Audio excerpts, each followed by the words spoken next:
Mes chers amis, je vous salue tous avec joie à l'occasion de ce premier samedi du mois. Et pourquoi avec joie? Eh bien parce que j'ai l'intention de vous parler d'une chose extraordinaire que le Père éternel a fait pour sa fille Marie, Marie de Nazareth, la Sainte Vierge Marie. Et une chose exceptionnelle dans l'histoire de Medjugorje et en même temps dans l'histoire du monde. Il s'agit de son 2000e anniversaire qui s'est produit le 5 août 1984. Et ce 5 août 1984 a été un événement remarquable pour tous ceux qui étaient présents à Medjugorje et tous ceux qui sont proches de Medjugorje. Quelque temps avant le 5 août 84, les voyants ont su par la Sainte Vierge elle-même que le 5 août était le jour exact de sa naissance. On fête la naissance de la Vierge Marie le 8 septembre, mais en réalité, c'est une date liturgique. Mais la vraie date historique de sa naissance, c'est le 5 août.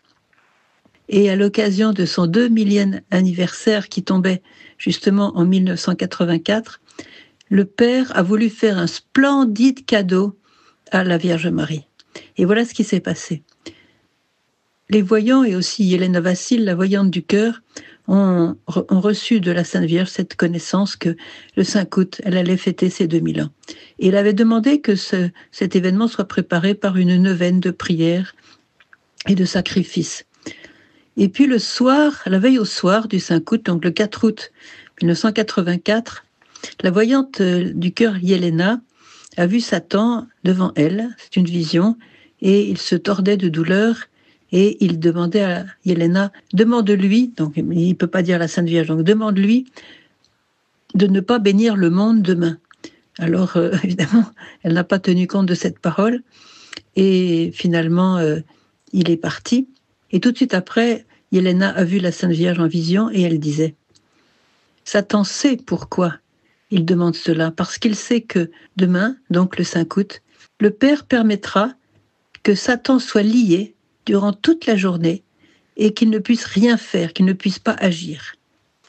Or, nous savons bien que Satan est un destructeur, qu'il est totalement opposé au plan de Dieu et en particulier à la miséricorde. Il déteste la miséricorde, celui qui ferme les confessionnaux, qui ferme les églises, qui persuade les gens que la confession est totalement inutile, etc. Alors, qu'est-ce qui s'est passé ce jour-là, quand justement Satan était lié et incapable du moindre mouvement? Eh bien, c'était phénoménal. Je connais des gens qui étaient présents à ce moment-là, même des prêtres qui ont confessé. Ce qui était phénoménal, c'est que tout le monde, tous ceux qui étaient présents à Medjugorje, se sont mis en file pour aller se confesser. Il y avait 70 prêtres disponibles ce jour-là. C'était l'été, évidemment, il y avait pas mal de monde, et des pèlerins, des touristes. Et ils se sont tous mis en file pour aller se confesser. Et non seulement ils se sont mis en file pour aller se confesser, mais ils pleuraient. Ils pleuraient leurs péchés, ils pleuraient aussi de la douceur dans le cœur, la douceur de se savoir aimé, pardonné, miséricordié, j'allais dire, par le Seigneur. Et donc, les gens pleuraient, ils allaient se confesser, et les prêtres qui confessaient eux-mêmes pleuraient de joie, tellement ils étaient touchés par ce qu'ils entendaient des pèlerins, et puis eux-mêmes étaient bouleversés par la grâce qui tombait. Ceux qui étaient présents m'ont dit, Sœur Emmanuelle, tu aurais vu, la grâce était tangible, on pouvait la toucher.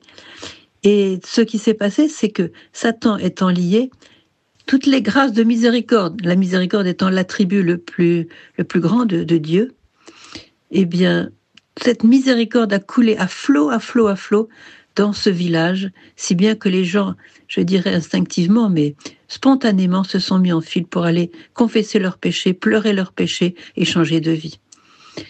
Et un des prêtres me disait, tu sais, Sœur Emmanuelle, nos étoiles étaient trempées.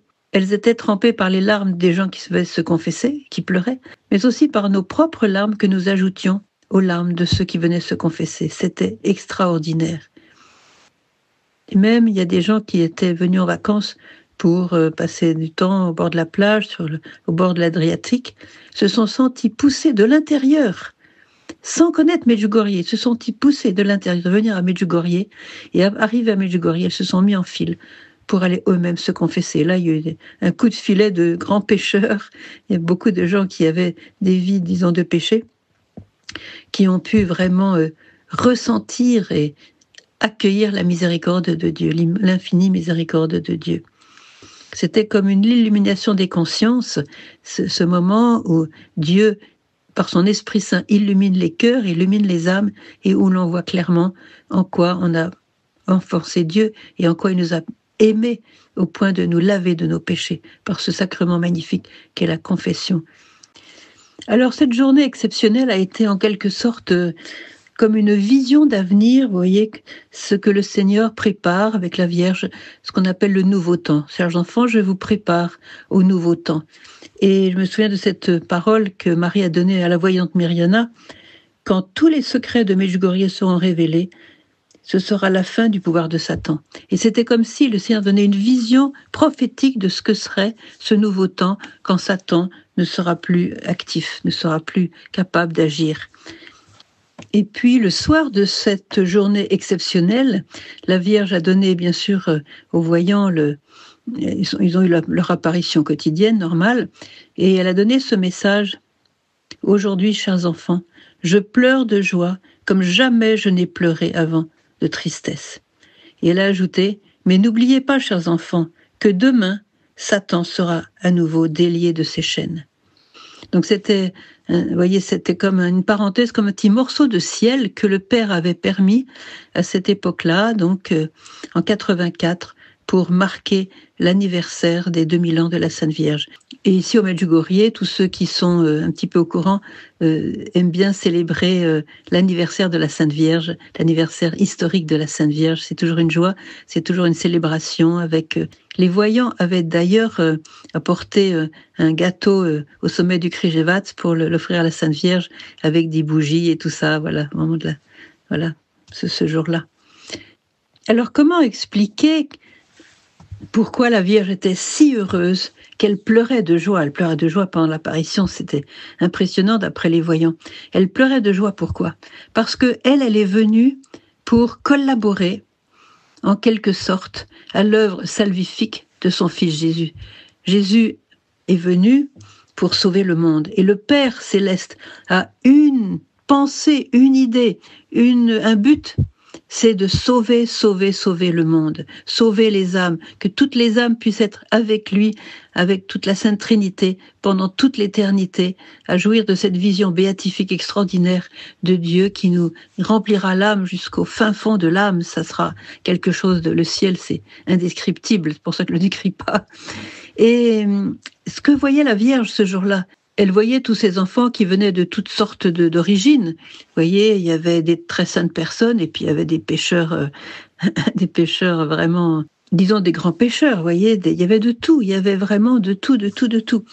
Et la mère de Dieu, la mère de nos âmes, celle qui nous a enfantés dans la vie spirituelle, dans l'Esprit Saint, qu'est-ce qu'elle voyait ce jour-là? Elle voyait ses enfants revenir vers Dieu. Et ça, c'était sa joie. Vous voyez, tous les messages de Medjugorje depuis le premier jour jusqu'à maintenant, c'était « Revenez à Dieu, chers enfants, c'est en lui que vous avez la paix, la joie, la lumière, l'éternité, la vie éternelle. » Et elle voyait ces enfants qui embrassaient le Seigneur, qui embrassaient la miséricorde. Elle voyait cette miséricorde couler dans leurs âmes, vous voyez, les transformer, les changer, les réjouir, les ressusciter en quelque sorte. Elle voyait toute l'œuvre pour laquelle elle est venue à Medjugorje, elle voyait toute l'œuvre s'accomplir. En 24 heures, elle voyait ce qu'elle est venue faire depuis maintenant tant d'années à Medjugorje, c'est-à-dire participer à l'œuvre salvifique de son Fils Jésus. Et c'est pour ça que, quand elle a parlé avec l'ange Gabriel, elle a dit « Voici la servante du Seigneur ». Mais c'est quoi cette servante du Seigneur? C'est quoi? Eh bien, c'est pas seulement celle qui s'occupe, voyez, de faire la cuisine, de faire le linge, de servir, ce qui est d'ailleurs très très bien. Elle a fait ça, bien sûr, avec la Sainte Famille. Mais aussi, il faut pas oublier que elle était là pour servir les plans de Dieu, les plans de salut de son Fils Jésus. Elle a été, on dit ce terme, co-rédemptrice, c'est-à-dire qu'elle a aidé le Rédempteur à sauver encore plus d'âmes par son sacrifice, par sa vie, par sa prière, par sa fidélité, par sa pureté de cœur. voyez. Et là, elle a pu voir de ses yeux, constater tangiblement de ses yeux, en quelque sorte, toute une... Je ne sais pas, il y avait combien de milliers de personnes, il y avait 70 prêtres, mais il y avait des milliers de pèlerins ce jour-là. C'était l'été, ils étaient venus nombreux. Elle a vu des milliers de ses enfants se convertir, revenir vers Dieu, se repentir du péché avec la décision ferme dorénavant de suivre le Seigneur. Et ça, c'était sa joie. Elle est venue pour ça à Medjugorje. Elle est venue pour la miséricorde. Elle est venue pour sauver nos âmes. Elle est venue pour nous montrer le chemin du ciel. Elle est venue pour nous donner le chemin de la sainteté. En tenant sa main, en vivant ses messages, eh bien, nous sommes, qui que nous soyons, nous sommes sur le chemin de la sainteté. On n'a pas besoin de faire des miracles, on n'a pas besoin de faire des choses extraordinaires, mais dans le quotidien, simplement être avec Dieu, comme elle l'était elle-même. Je suis la servante du Seigneur, je suis là pour servir ce pourquoi il est venu sur la terre, c'est-à-dire pour sauver les âmes. Et qu'est-ce qu'on peut retenir de cette journée extraordinaire? Eh bien, tout simplement que nous sommes invités. Bien sûr, nous ne serons pas là le jour où elle célébrera son 3000e anniversaire, on ne sera plus là. On sera peut-être déjà... J'espère qu'on sera déjà au ciel avec elle. Mais qu'est-ce qu'on peut retenir de cette journée extraordinaire à laquelle nous n'étions pas présents personnellement? Eh bien, c'est que voilà ce qui nous attend. Voilà, c'est très beau de voir l'image de ce qui nous attend. Pour que nous puissions nous-mêmes entrer dans ce flot de miséricorde, la Vierge nous invite vraiment à abandonner le péché, à faire comme elle, c'est-à-dire à servir les plans du Seigneur qui sont des plans de conversion, qui sont des plans de paix, de réconciliation, vous voyez. Et je vous invite vraiment à travers cette extraordinaire histoire qui appartient à Medjugorje, et vraiment de faire comme si vous aviez été là, quoi. Voyez, de laisser la miséricorde entrer dans votre cœur, d'écouter cette parole de la Vierge, qu'elle pleurait de joie en voyant ses enfants qui revenaient vers le Seigneur. Alors, nous sommes dans un combat, nous sommes dans une époque très très difficile sur le plan du combat spirituel. Satan, comme elle l'a dit elle-même, travaille tous les jours davantage. Il a vraiment des plans de détruire l'œuvre de Dieu, l'œuvre de la Sainte Vierge. Il essaye parce qu'il n'y arrivera pas. Jésus a dit à la Sainte Vierge un jour, « Le mal ne vaincra jamais ». Nous sommes sûrs de ça. Même le mal qui est en nous, le mal ne vaincra jamais. Alors, je vous invite, mes chers frères et sœurs, à entrer dans ce combat spirituel, à prendre conscience que, comme elle l'a dit elle-même, Satan est hors de ses chaînes.